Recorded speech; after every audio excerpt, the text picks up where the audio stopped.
Naam.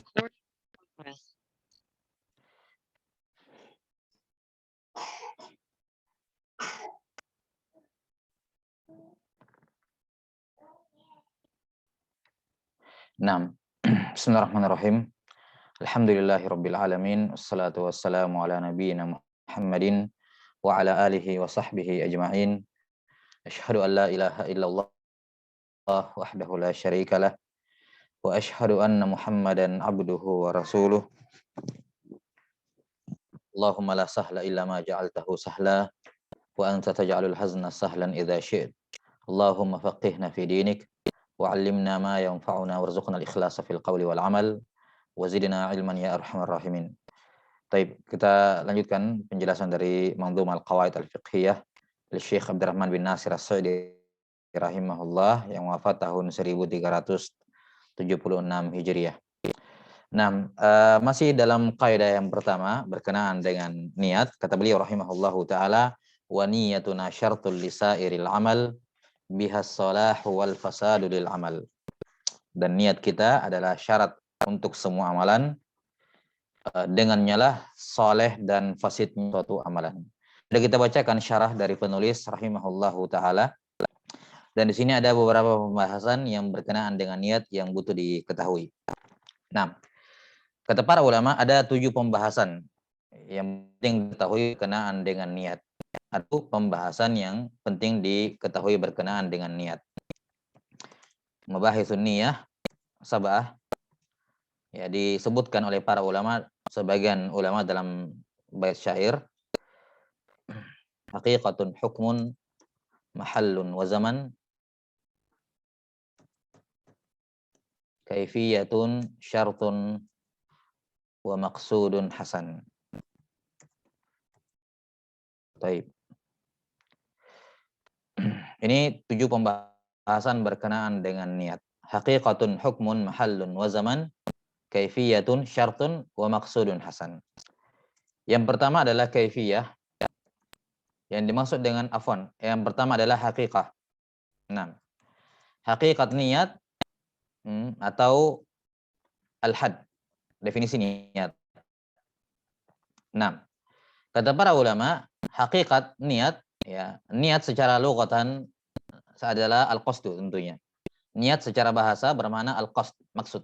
Nah, adapun secara syar'an, niat adalah qasdus syai' muqtarinan bi fi'lihi.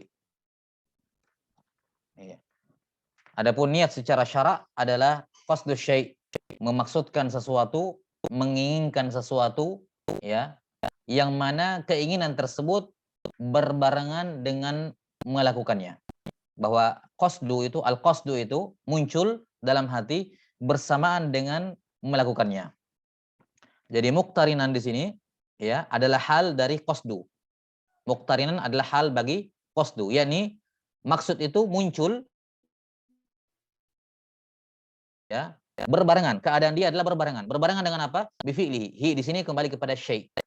Bahwa niat secara syariat, secara syar'an adalah, ya, memaksudkan sesuatu amalan yang mana maksud ini muncul di dalam hati bersamaan dengan melakukannya. Ya, bersamaan dengan melakukannya. Jelas ya? Kata para ulama, in ta'akhkhara anhu fahuwa al-azm. Kalau maksudnya itu in taqaddama, bukan ta'akhkhara. In taqaddama anhu fahuwa al-azm. Fahuwa azm. Kalau maksud itu muncul lebih dahulu sebelum perbuatan, tidak muncul berbarengan, maksud dalam hati muncul sebelum dilakukannya perbuatan tersebut, maka maksud dalam hati itu dinamakan azm, bukan dinamakan niat. Ya, masalan sekarang sudah ada keinginan sholat subuh sebentar, maka ini namanya azm, bukan niat secara syar'an. Bukan niat secara syar'an. Nah, jadi niat adalah qasdu syai', keinginan untuk melakukan sesuatu yang berbarengan dengan perbuatannya. Muncul dalam hati, maksudnya bersamaan dengan maksud dalam hati ini muncul bersamaan dengan melakukannya. Nah, ini definisi an-niyah. Ya, mereka berdalil dengan firman sabda Nabi sallallahu alaihi wasallam, innamal a'malu binniyat. di mana huruf ba pada kata bin niat ini kata para ulama ba di sini adalah lil musahabah, yakni innamal a'mal, ya, bahwa setiap amalan itu tusahibu an-niat, berbarengan dengan niatnya, bersamaan dengan niat. Nah, ini definisi an-niyah. Kemudian yang kedua hukum. Apa hukum niat? Ya. Hukum niat adalah wajib. Ya. Hukum niat wajib. Hukum niat itu wajib. Walaupun seperti kita sebutkan ada perbedaan di kalangan ulama. Walaupun ada perbedaan di kalangan ulama mengenai apa? Mengenai wajibnya di sini apa? Ya. Sebagian ulama mengatakan wajib di sini adalah syarat sahnya niat. Baik. Syarat artinya apa? Kalau dikatakan syarat berarti dia niat ini dilakukan sebelum beribadah karena syarat. Nah, dan yang benarnya bahwa hukum niat di sini wajib, yakni dalam artian rukun, bukan syarat. Karena wajib di sini syarat antara syarat atau rukun. Yang benarnya bahwa niat adalah rukun ibadah. Rukun ibadah, yakni karena dia rukun, maka dia adalah bahagian dari ibadah tersebut. Karena dia dimunculkan bersamaan dengan awal ibadah, sebagaimana yang akan disebutkan nanti. Ala kulli hal, secara umum niat ini hukumnya wajib. Niat ini hukumnya wajib. Kata para ulama, wajibun ghaliban. Biasanya atau kebanyakannya hukum niat itu wajib. Sebagaimana sudah disebutkan oleh penulis rahimahullahu taala, ada beberapa amalan yang tidak diwajibkan niat padanya, disunnahkan niat padanya. Ya. Seperti misalnya izalatun najasah. Ya, izalatun an-najasah atau istifa ad-duyun, menghilangkan najis atau membayar hutang. Ini untuk keabsahannya tidak wajib niat, namun disunnahkan niat untuk mendapatkan pahala. Disunnahkan niat untuk mendapatkan pahala. Nah, demikian pula misalnya memandikan jenazah. Memandikan jenazah hukumnya wajib, namun niatnya hukumnya adalah sunnah. Niat hukumnya, niat mandi jenazah hukumnya adalah sunnah. Ini berbeda dengan niat di dalam mandi junub, niat wudu dalam mandi junub. Wudunya hukumnya sunnah. Wudu dalam mandi junub hukumnya sunnah, tapi niat wudu di situ hukumnya wajib. Ya, niat wudu hukumnya wajib. Nah, yakni kalau dia berhadas kecil juga, berhadas kecil sekaligus hadas besar, maka wudu dalam mandi junub itu ya walaupun hukumnya sunnah tapi wajib untuk niat wudu. Ya, karena itulah ada lagas, ya, teka-teki, ya. Ada sebuah amalan yang wajib tapi niatnya sunnah, dan ada amalan yang sunnah tapi niatnya wajib. Jawabannya tadi. Ada amalan yang wajib tapi niatnya sunnah, yakni memandikan jenazah. Mandikan jenazah wajib tapi niatnya sunnah. Dan ada amalan yang sunnah tapi niatnya wajib, yakni wudu di dalam mandi jenazah. Wudu dalam mandi jenazah. Wudunya sunnah tapi niatnya wajib. Baik. Maka hukum niat wajibun ghaliban. Ya, yakni secara umum semua ibadah secara umum wajib berniat. Ya, walaupun ada beberapa amalan yang dikecualikan sebagaimana yang sudah disebutkan. Kemudian yang ketiga adalah mahal. Di mana tempatnya niat? Kata para ulama tempatnya niat tentunya apa? Dan ini kesepakatan, ya, bahwa mahalluhu al-qalb. Tempatnya niat di dalam hati. Kenapa? Karena niat adalah qasdu, dan al-qasdu mahalluhul qalb. Al-qasdu tempatnya adalah di hati. Ya. Walaupun demikian, ya, para fuqaha Syafi'iyah dan juga sebahagian dari para ulama Hanabilah, mereka mengatakan yustahabbu at-talaffudz bihi, at-talaffudz biha. Ya. Dianjurkan apa? Dianjurkan melafalkannya. Kalimat yustahabbu yakni di bawah derajat dari kata yundabu. Ya, karena mandub dengan mustahab itu dibedakan. Mereka mengatakan mandub ataukah masnun itu adalah suatu amalan yang pensyariatannya berdasarkan hadis, berdasarkan nas. Ada nas. Jadi penyunahannya itu dengan nas. Itu mandub atau masnun. Sementara mustahab itu penyunahannya bukan dengan nas, ya. Bukan dengan nas, imma dengan kias atau yang semacamnya. Ya. Ini mustahab. Baik. Kata para ulama, bahwa apa namanya niat mahalluhul qalb, ya, berdasarkan kesepakatan tentunya tempatnya maksud itu di dalam hati, namun dianjurkan. Mereka tidak mengatakan disunnahkan, tapi mereka mengatakan dianjurkan ya melafalkannya. Dan ini dalam mazhab Syafi'iyah dan juga merupakan pendapat dari sebagian ulama Hanabilah. Taib. Walaupun tentunya yang dimaksud dengan yustahabbut talaffuz biha bukan jahron tapi sirron. Ya. Dan tidak ada seorang pun ulama yang membolehkan ya mu'tamad maksudnya ya yang yu'tad bi qaulihi yang membolehkan menjaharkan niat. Menjaharkan niat itu hukumnya bid'ah. Hukumnya bid'ah. Adapun melafalkan niat secara sirron maka ini mahallul khilaf ya di kalangan para ulama sebagaimana disebutkan oleh Ibnu Taimiyah rahimahullahu taala. Iya. Bahwa yang dimaksud di sini oleh para ulama yustahabut talaffuz biha yakni sirron la jahran. Yang dimaksud dengan sirron adalah ada suara yang terdengar namun hanya dirinya sendiri yang mendengarkan. Yani ayyusmi'a nafsahu.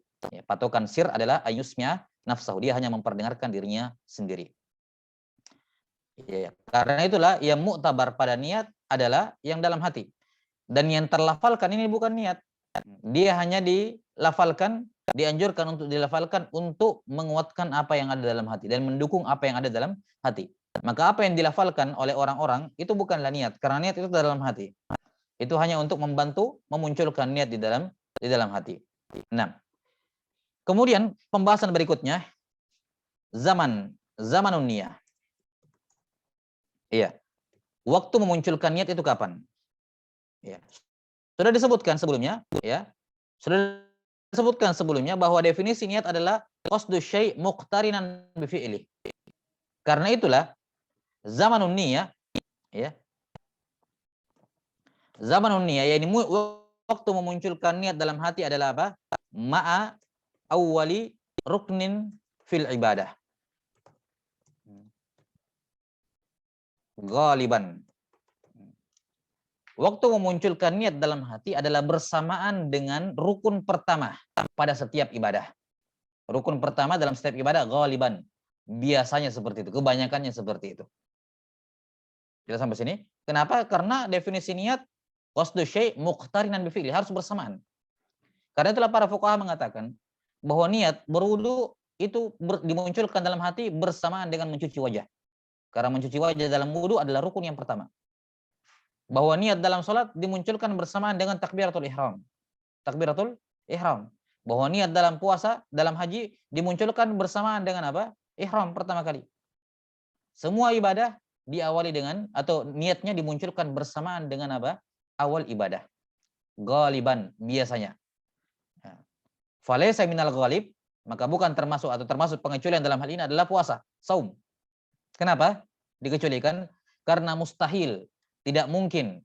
Ya, ini tidak mungkin seorang bukan mustahil ya. Yakni kalau dia berniat memunculkan niat puasa bersamaan dengan terbitnya fajar, maka batal puasanya, tidak syah. Karena ada bahagian dari siang hari yang dia belum berniat. Jelas ya? Maka tidak memungkinkan secara syar'an seorang berpuasa dan niatnya dimunculkan bersamaan dengan awal terbitnya fajar. Selain itu merupakan bentuk masyaqqah dan juga ya besar kemungkinan ya dia pasti akan memasuki siang hari dan dalam keadaan belum berniat. Karena itulah dikecualikan. Berdasarkan sabda Nabi SAW, "Man lam yubayyitis siyama minal lail fala siyamalah." Maka diniatkan di malam hari.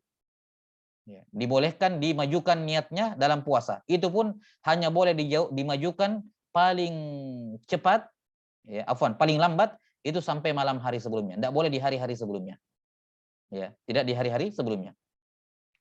Nah, demikian pula zakat. Ya.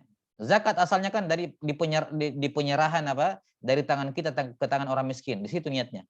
Namun kalau misalnya dia pakai wakil, apakah berupa amil dan semacamnya, maka dia boleh meniatkan ketika dia melepaskan zakat tersebut ke tangan amil. Iya. 6. Ini juga niat mendahului apa? Ibadahnya. Namun secara umum kebanyakan amalan seperti ini, bahwa dia bersamaan dengan rukun pertama dalam ibadah.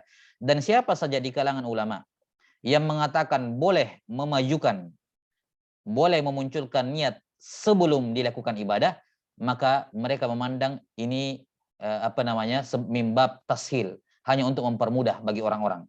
Hanya untuk mempermudah apa? Orang-orang.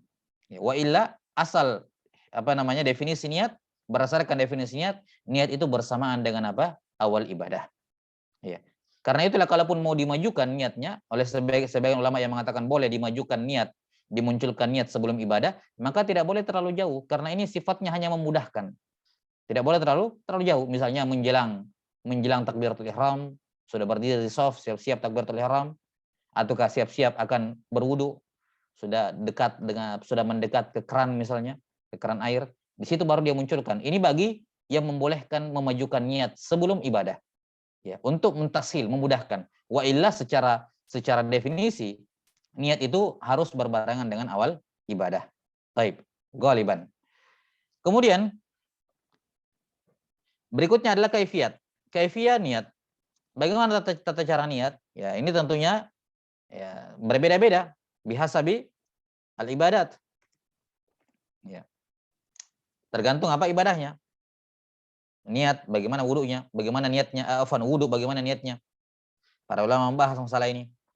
Masalah ketika mandi junub bagaimana kaifiyat niat, apa yang dia katakan dalam hati, apa yang dia munculkan dalam hatinya. Ya. Dan tentunya sebagaimana disebutkan sebelumnya bahwa tatkala niat itu asalnya adalah apa yang ada dalam hati, maka boleh pakai bahasa apa saja. Tidak mesti bahasa Arab. Nah, bisa pakai bahasa apa saja. Dia memunculkan dalam hatinya masalah wudu, dia mau wudu maka kaifiyatnya misalnya dikatakan nawaitu al-wudu. Iya, atau sholat misalnya, kalau dia sholatnya sholat wajib, maka para ulama mengatakan kalau sholatnya sholat wajib, maka 3 poin yang harus dia munculkan dalam hatinya. Yang pertama adalah qasdul fi'il, ya, qasdul fi'il, yakni usolli, saya mau sholat. Kemudian yang kedua adalah al-fardiyah, karena itu sholat fardu, maka wajib diniatkan fardiyahnya. Dan yang ketiga adalah ta'in, sholat fardunya sholat fardu apa. Misalnya zuhur, maka mereka mengatakan usolli fardhu al-zuhur, masalan. Ini dimunculkan dalam hati bersamaan dengan takbiratul ihram. Nah, atau yang semacamnya. Maka kaifiat niat, bagaimana tata cara niat dalam hati, itu disesuaikan dengan ibadahnya. Disesuaikan dengan ibadahnya. Baik. Kemudian berikutnya adalah syartun, yakni syurut. Syurut sihhatin niyah. Syarat-syarat syahnya niat. Para ulama memberikan beberapa persyaratan. Yang pertama al-Islam. Maka tidak syah niatnya orang kafir. Baik kafirnya kafir asli maupun kafirnya kafir murtad. Tidak syah. Al-Islam. Kemudian syarat yang kedua adalah wal aql. Harus berakal. Karena itulah tidak syah niatnya. Ya, al-majnun. 6, orang gila, orang mabuk, orang pingsan. Dan termasuk dalam kategori adalah as-sabiyyu dunal mumayyiz. As-sabiyyu dunal mumayyiz. Anak kecil yang belum sampai pada usia tamyiz, ini juga dianggap akalnya belum. Ya, dianggap belum berakal. Maka tidak syah niatnya anak kecil yang belum mumayyiz. Kemudian yang ketiga adalah wal ilmu bil manwi. Mengilmui amalan yang mau dilakukan, diniatkan ini. Maka tidak boleh, tidak syah niatnya seorang sholat dalam keadaan dia tidak muncul dalam benaknya sholat ini kayak apa sih? Wudu itu bagaimana caranya? Belum kebayang. Masalah ada orang baru masuk Islam. Kemudian ketika dia mau sholat, anggaplah masuk Islam sebelum Isya, ya, dia mau sholat Isya, maka dia diajak pergi berwudu. Kemudian dikatakan wudu ini wajib, harus wudu dulu sebelum sholat. Dikatakan bagaimana caranya berwudu? Kata yang ngajar, ikuti saja saya. Ya. Cukup niat wudu, terus ikuti saya. Ya. Maka di sini niatnya orang ini, muallaf ini, niatnya tidak syah. Kenapa? Karena ketika dia meniatkan wudu, belum kebayang bagaimana amalan wudu itu. Bagaimana kaifiyatnya, tata caranya wudu. Karena itulah selayaknya diajari terlebih dahulu tata cara wudu secara umum, ya. Secara umum yang paling penting diajarkan, yang penting-penting, kemudian dia berwudu. Agar ketika dia meniatkan wudu, sudah kebayang wudu mau ngapain. Atau misalnya sholat, dia bertanya, bagaimana tata cara sholat?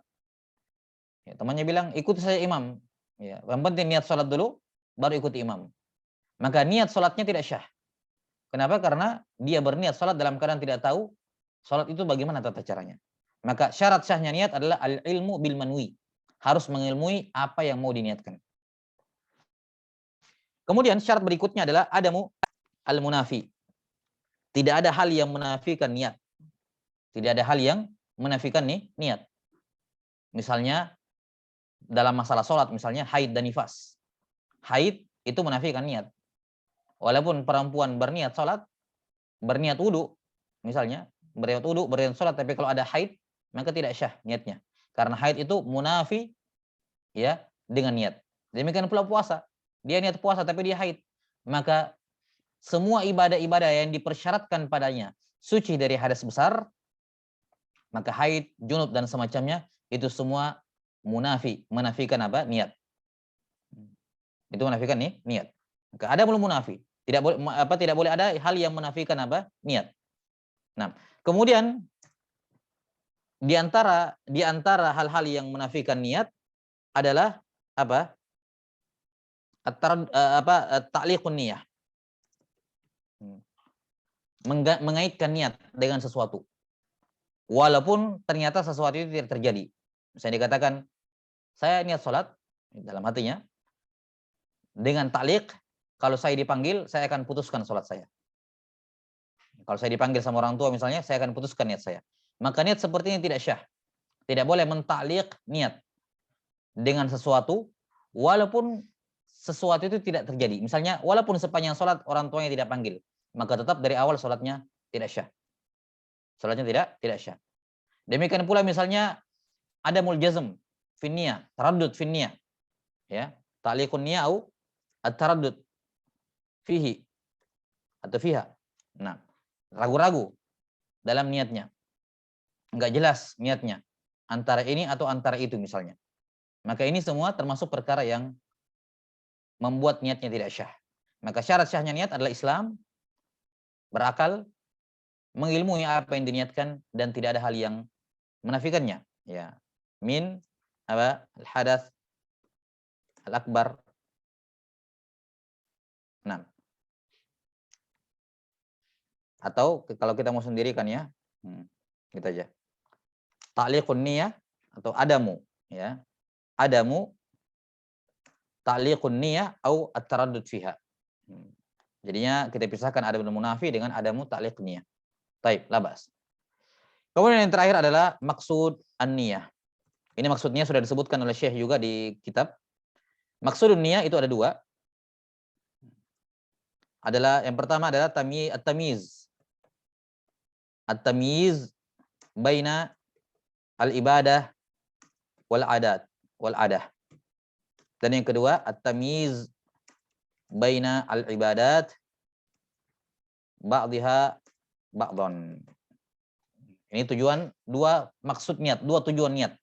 Orang niat itu tujuannya salah satu dari dua ini. Ima untuk membedakan mana ibadah, mana adat. Seperti misalnya membedakan antara mandi biasa, mandi sehari-hari dengan mandi junub. Atau membedakan antara puasa, ya, apa tidak makan, tidak minum karena faktor kesehatan dengan puasa. Itu membedakan ibadah dengan adat. Kemudian maksud niat yang kedua adalah membedakan antara ibadat satu sama lain. Membedakan antara ibadat satu sama lain. Antara sholat, masalan dia ketiduran sholat zuhur dan bangun sholat asar. Bangun pada waktu asar. Maka di sini dia wajib sholat zuhur dan dia wajib sholat asar. Dan masing-masing 4 rakaat. Maka di sini harus dia mentain 4 rakaat pertama yang dikerjakan itu zuhur atau asar. Zuhur atau asar. Jelas ya? Membedakan mana sholat zuhur yang diqodok dan mana sholat asar yang ada. Nah, demikian pula ketika dia punya qodok Ramadan, kemudian tiba bulan puasa Asyura misalnya. Maka di sini dibutuhkan niat untuk membedakan. Kalau dia berpuasa hari itu, apakah puasa hari itu qodok Ramadan ataukah puasa Asyura? Ya, maka niat yang membedakan status dari puasanya. Tamyiz bainal ibadat ba'dhiha ba'dhan. Baik. Ini 7 pembahasan yang disebutkan oleh para fuqaha berkenaan dengan pembahasan niat. Ya, haqiqatun hukmun mahallun wa zaman, kaifiyatun syartun wa maqsudun hasan. Baik, wallahu taala alam bissawab. Nah, selesai kaidah yang pertama, yakni kaidah yang berkenaan dengan an-niyah. Ya. Selanjutnya qala rahimahullahu taala pada kaidah yang pada bait yang ke-12. Qala rahimahullahu taala ad-dinu mabniyun 'alal masalihi fi jalbiha wad dar'i lil qaba'ihi. Lidar'i lil qaba'ihi. Fa in tazaham adadul masalihi yuqaddamul a'la minal masalihi wa dhidduhu tazahumul mafasidi yurtakabul adna minal mafasidi. Ini bait ke-12 sampai ke-14 berkenaan dengan salah satu kaidah yang agung dalam syariat Islam, yakni kaidah allati tata'allaqu bil masalihi wal mafasid. Kaidah yang berkenaan dengan maslahat dan mafsadat. Di sini beliau menyebutkan dalam 3 bait. Kata beliau pada bait yang ke-12, ad-dinu mabniyun 'alal masalihi. Agama itu, yakni ajaran agama kita, syariat agama kita seluruhnya, perintah maupun larangannya, itu semua dibangun di atas maslahat. Fi jalbiha, yakni fi jalbil masalih, wad dar'i lil qaba'ihi, dan untuk mencegah terjadinya al-qabihah, yakni keburukan. Jadi semua ajaran syariat Islam, semua ajaran dalam syariat Islam, tujuannya tidak lepas dari 2 perkara. Imma jalbil masalih au dar'il qaba'ih, atau ya jalbul maslahah atau daf'u al mafsadah. Imma meraih suatu kebaikan atau imma menolak suatu mafsadat. Selanjutnya kata beliau pada poin yang ke-13, fa in tazaham adadul masalihi yuqaddamul a'la minal masalihi. Ini adalah kaidah far'iyah. Kaidah apa?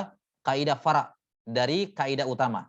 Ini kaidah kita sudah sebutkan di awal atau di beberapa pengantar sebelumnya bahwa kaidah fiqhiyah dari sudut pandang dia yakni tabi' ya kepada selainnya atau tidak terbagi menjadi 2.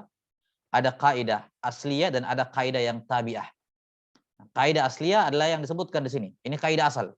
Yakni ad-din mabniun ala jalbil maslahah wa daf'il madar. Itu kaidah aslinya.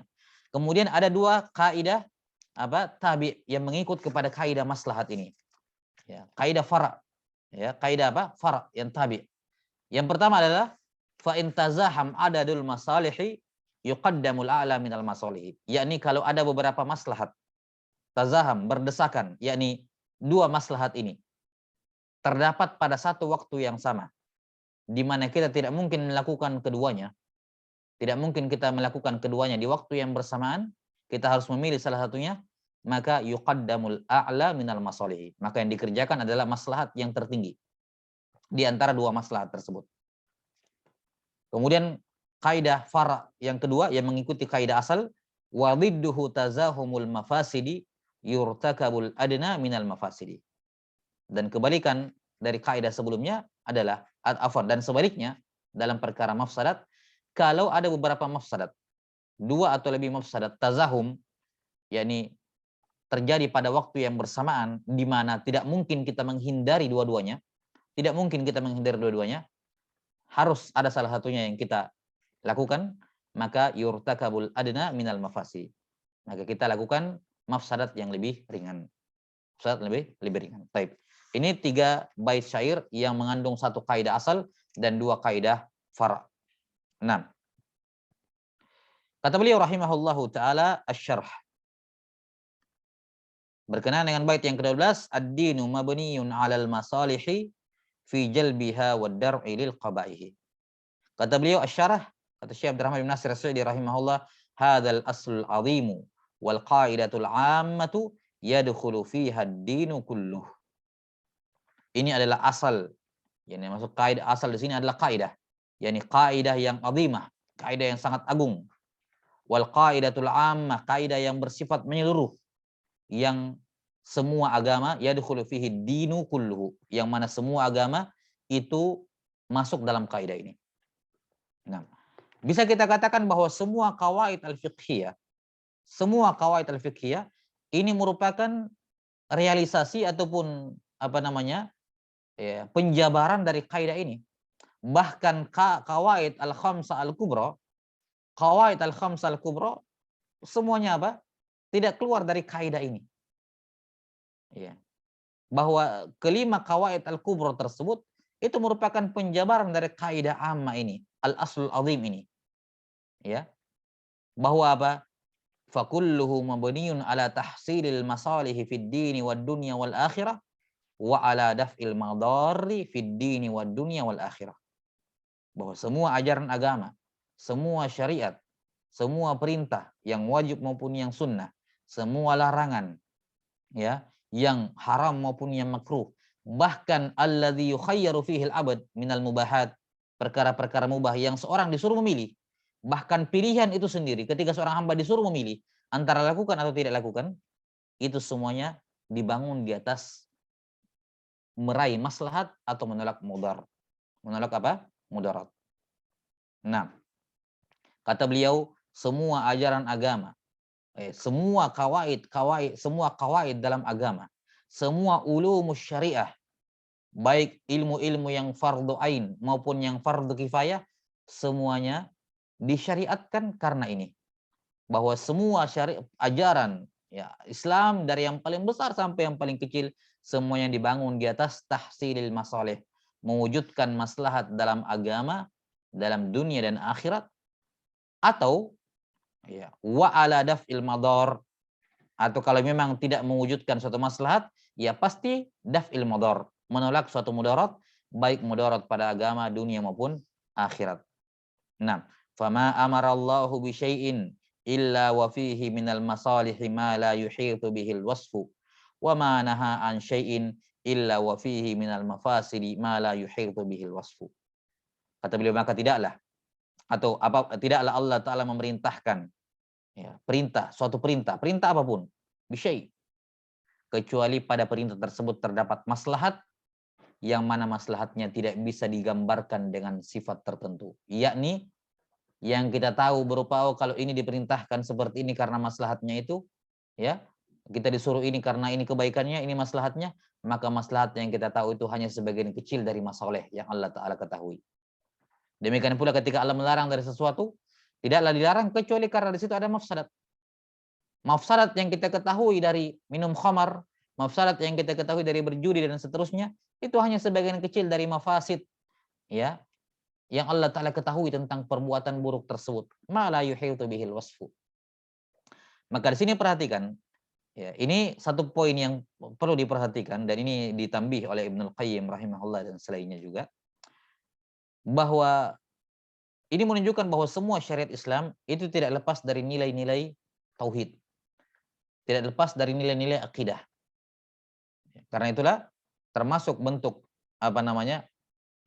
dikotomi dalam ilmu. Ya. Nah, bentuk pluralisme dalam ilmu adalah ketika membedakan antara akidah dengan fikih. Antara akidah dengan fikih. Yakni kita tidak menyamakan dari seluruh aspek dan semua konsekuensi ya. Cuman yang kita ingkari adalah ketika diputuskan benang merah antara akidah dengan fikih. Bahwa akidah ini, bahwa fikih ini itu terkait dengan asma dan sifat Allah Subhanahu wa taala. Sebagaimana yang disyaratkan di sini oleh Syekh rahimahullah, bahwa semua hukum-hukum fikih ya, semua furu al-fiqhiyah, semuanya itu pasti punya benang merah dengan akidah. Secara khusus asma dan sifat Allah Ta'ala dan juga tentang rububiyah, berkenaan dengan rububiyah Allah Subhanahu wa taala. Kenapa?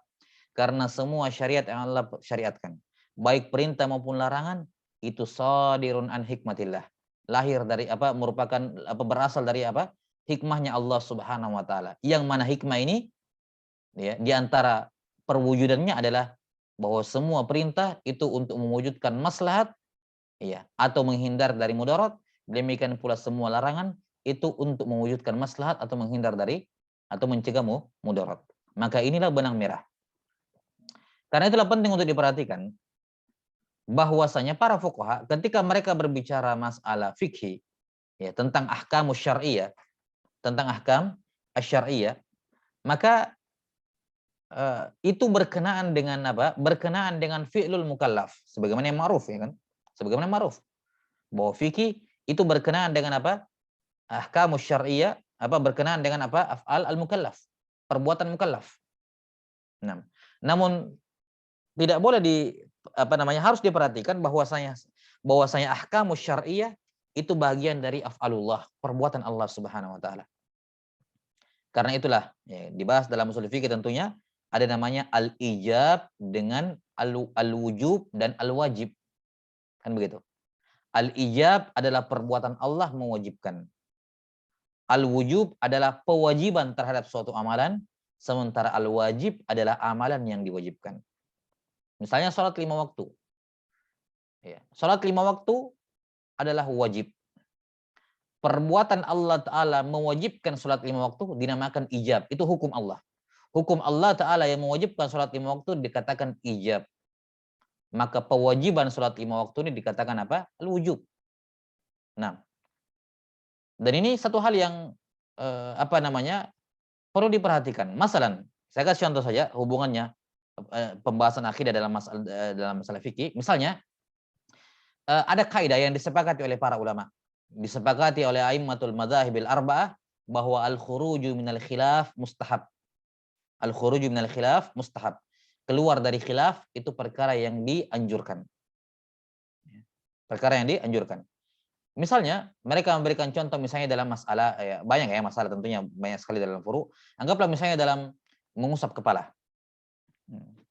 Mengusap kepala dalam mazhab Syafi'iyah, ya, hukumnya rukun dan cukup sudah tercukupi rukunnya, sudah diamalkan rukun dengan mengusap sebahagian dari rambut, sebagian dari kepala, walaupun sebagian kecil. Sementara Hanabilah dan juga Malikiyah mengatakan wajib mengusap kepala seluruhnya, tidak boleh tidak diusap, harus diusap semuanya. Tidak syah kalau cuma diusap sebagian.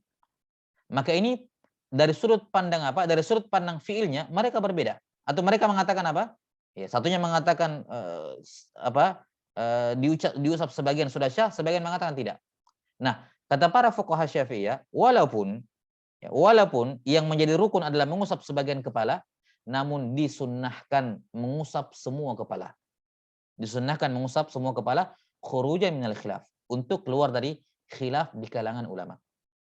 Maka perhatikan, dari sisi amaliyah, dari sisi tatbik di lapangan, tampilan zahirnya mereka sepakat. Yani mau Hanabilah, Malikiyah, Syafi'iyah, mereka semua mengusap kepala. Yang membedakan i'tiqad, keyakinan mereka. Malikiyah dan Hanabilah mengatakan yang saya yakini berupa hukum Allah adalah bahwa mengusap semuanya adalah wajib.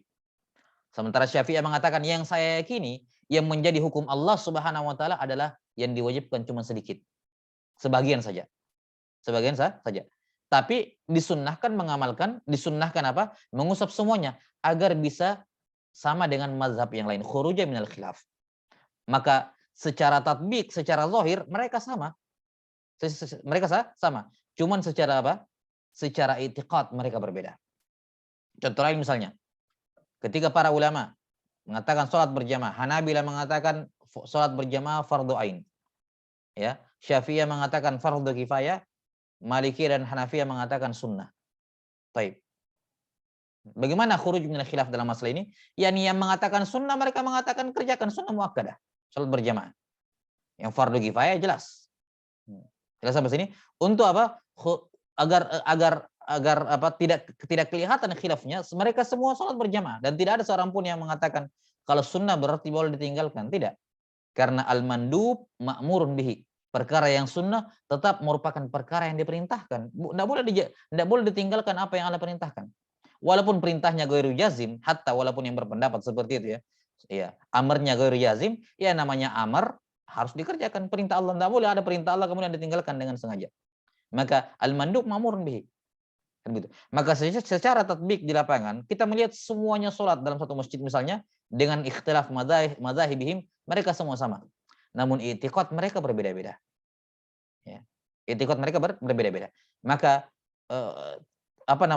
dalam amalan fikih atau furu' al-fiqhiyah itu tidak bisa lepas dari nilai-nilai akidah.